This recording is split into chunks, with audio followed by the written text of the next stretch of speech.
শ্রীনগর থেকে মোটামুটি 10-15 কিলোমিটার দূরে এই জায়গাতে 5000 বছরেরও পুরনো কিছু আর্টিফ্যাক্টস, অর্নামেন্টস, পটারি এসব পাওয়া গেছে।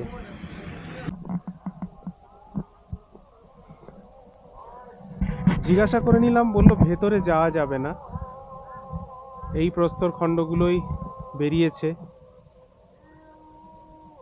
এগুলো সব নব্যপ্রস্তর যুগের। কি ছিল, কারা ছিল জানা যায়নি। এই হলো বুরজাহোম। কাশ্মীরের বুরজাহোমে সাধারণত ট্যুরিস্টরা আসেন না, আমরা এসেছি এবং সম্ভবত বাংলায় এটিই প্রথম ভিডিও। আজ আমরা শুধু এখানে দেখব নয়, এখানে রক্ষণাবেক্ষণের দায়িত্বে থাকা অফিসিয়ালস যারা রয়েছেন তাদের সাথেও কথা বলবো, ধারণা করার চেষ্টা করব এই পুরনো প্রত্নস্থল সম্পর্কে।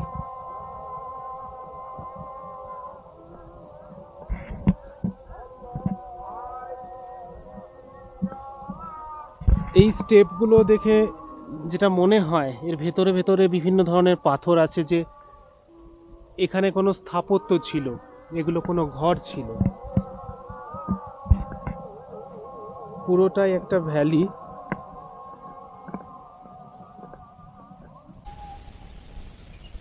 এই রকম পাথর এই পাহাড় থেকেই কেটে আনা, এবং তারই কিছু পার্ট রয়ে গেছে। হয়তো কোনো শিলালিপি ছিল, হয়তো কোনো বড় স্থাপত্য ছিল, তার অংশাবশেষ এগুলো। आपका नाम? सजाद अहमद। अच्छा जी 1938 में हुई यहाँ पर खुदाई पैटरसन ने की ओके। इन पिट्टू से। अच्छा, जो ये यहाँ वाला के स्केलेटन निकले थे, स्केलेटन? हाँ अच्छा, वो 9-9 फुट के थे। 9 फुट का स्केलेटन था? हाँ जी, अच्छा 9-9 अच्छा फुट के बंदे थे। अच्छा कुत्ता भी निकला, वो 3.5 फुट का था। अच्छा जो उनका औजार था जिसे शिकार करते थे वो भी निकला, बर्तन भी निकला। ओके। बाकी 3 कमरे उस साइड निकले थे। फिर ASI वालों ने वो काम रोक दिया। अच्छा, बंद किया है, ऑर्डर बंद किया था। ये जो सड़क है इधर से, ये सारा पानी ही पानी था। अच्छा रास्ता नहीं था। अच्छा जब वो शिकार करने जाते उस पहाड़ पे, वो नजर मार रही हमारी साइड ठीक है कि नहीं।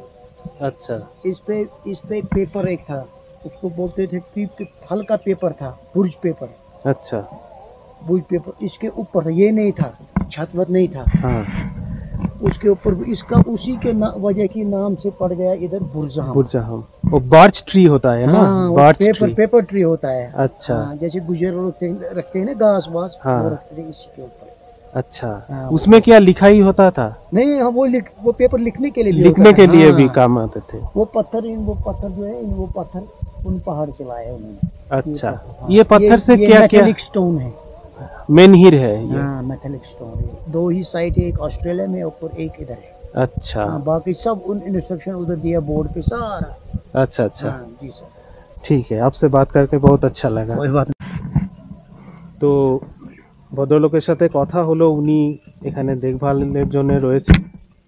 উনি যেটা বললেন যে এইগুলো সব জলে ভর্তি ছিল, হয়তো পরীক্ষার মতো কিছু ছিল।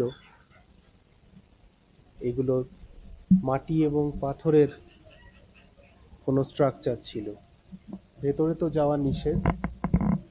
এবং উনি যেটা বললেন যে এখান থেকে কিছু পটারি, অর্নামেন্টস, একটা বড় কঙ্কাল পাওয়া গেছিল 9 ফুটের, এবং তার 3.5 ফুটের অস্ত্র। 3টে টোটাল এখানে 5টা পিরিয়ডের কথা উল্লেখ করা আছে দেখছি।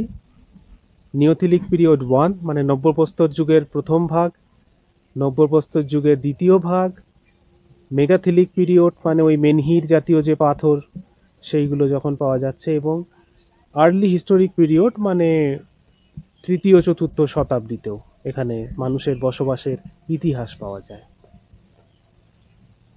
আমাদের একটু দুর্ভাগ্যের যেটা বিষয় সেটা হচ্ছে যে সব জায়গাতেই যেটা আমি দেখেছি, যে আর্কিওলজিক্যাল সার্ভে অফ ইন্ডিয়া যখন কাজ বন্ধ রাখে তখন মাটি চাপা দিয়ে দেয়।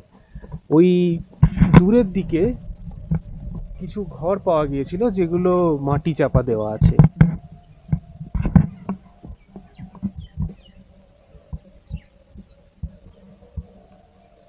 একটা খুব সুন্দর ওক গাছ রয়েছে সামনে। এই বুরজাহোম এখানে আর্কিওলজিক্যাল সার্ভে অফ ইন্ডিয়া তৈরি হওয়ার পরে 1920 আশেপাশে থমসন সাহেব প্রথম খোঁড়াখুড়ি করেন। তারপর কিছুদিন বন্ধ ছিল।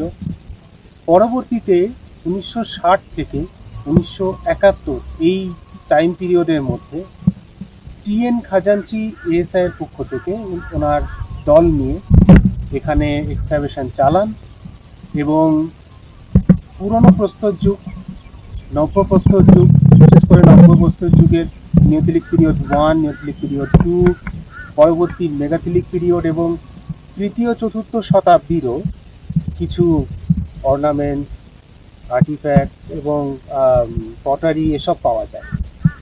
এবং আমার কথা হচ্ছিল এখানে যিনি দেখভালের দায়িত্বে রয়েছেন এই সাইটটার, উনি যেটা বলছিলেন সেটা তো আপনারা শুনলেন, যে 9 ফিট হাইটের একজনের কঙ্কাল পাওয়া গিয়েছে এবং তার 3.5 ফিট লম্বা অস্ত্র, তলোয়ার পাওয়া গিয়েছে।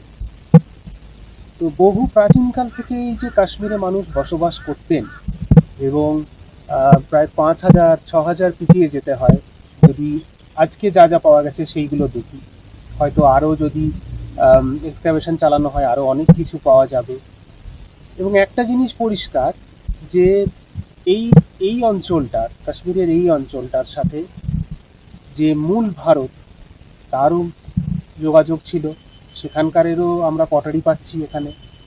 আচ্ছা, আবার সেন্ট্রাল এশিয়া, মধ্য এশিয়া, সেখানকারেরও আমরা কোনো অর্নামেন্টস পাচ্ছি, কিছু অস্ত্রশস্ত্র আমরা পাচ্ছি আরও উত্তর দিকে চলে গেলে সেসব জায়গা। মানে এই কাশ্মীর রিজিয়ানটা মধ্যপ্রাচ্য, সেন্ট্রাল এশিয়া, মূল ভারত সবার সাথেই যোগাযোগ রক্ষা করে চলত।